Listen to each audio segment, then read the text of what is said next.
Hello students, today we begin one of the most important topics in mathematics, real numbers. We'll understand what real numbers are, how they're classified, and how Euclid's lemma helps in finding the highest common factor. Let's start.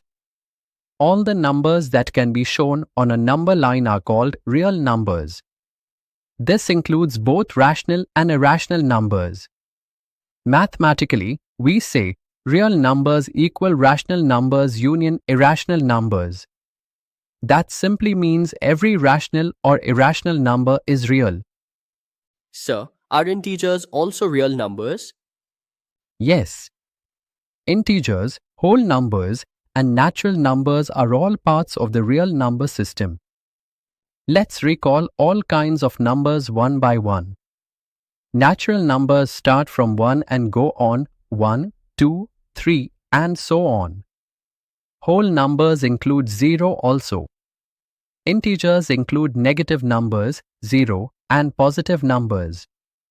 Rational numbers can be written as p divided by q, where q is not 0, for example to by 3, minus 5, or 0.75. Irrational numbers cannot be written as p by q, for example square root of 2 or pi. When we combine all these, we get the complete set of real numbers. Euclid's division lemma says, for any two positive integers a and b, there exist unique integers q and are such that a equals bq plus r, where r is greater than or equal to 0 and less than b. This is the base for finding the highest common factor, or HCF. Let's find the HCF of 210 and 45. Step 1. 210 equals 45 into 4 plus 30. Step 2. 45 equals 30 into 1 plus 15. Step 3. 30 equals 15 into 2 plus 0. When remainder becomes 0, the last divisor, here 15, is the HCF. Sir, why do we stop when remainder is 0? Because at that stage, we have found a number that divides both exactly. That's the highest common factor. Let's take 104 and 40. 104 equals 40 into 2 plus 24. 40 equals 24 into 1 plus 16. 24 equals 16 into 1 plus 8. 16 equals 8 into 2 plus 0. Therefore, the HCF is 8.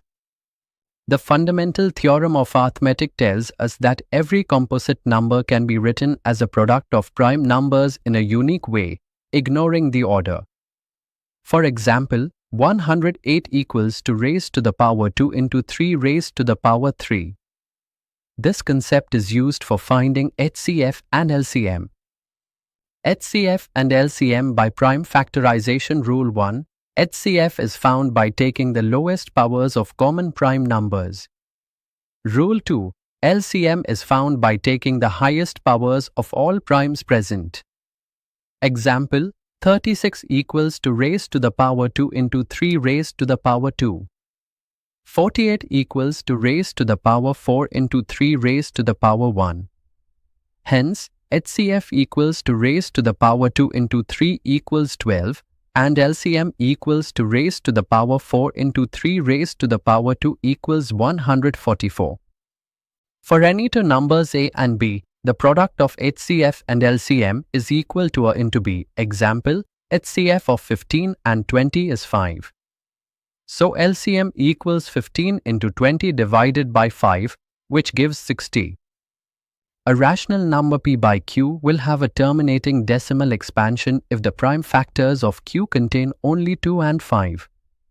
If any other prime exists, it becomes non-terminating and repeating.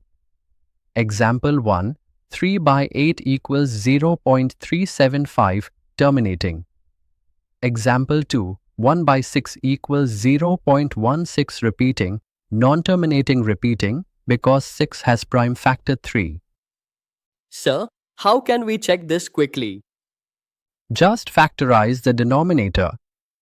If only 2's and 5's appear, it terminates, otherwise it repeats.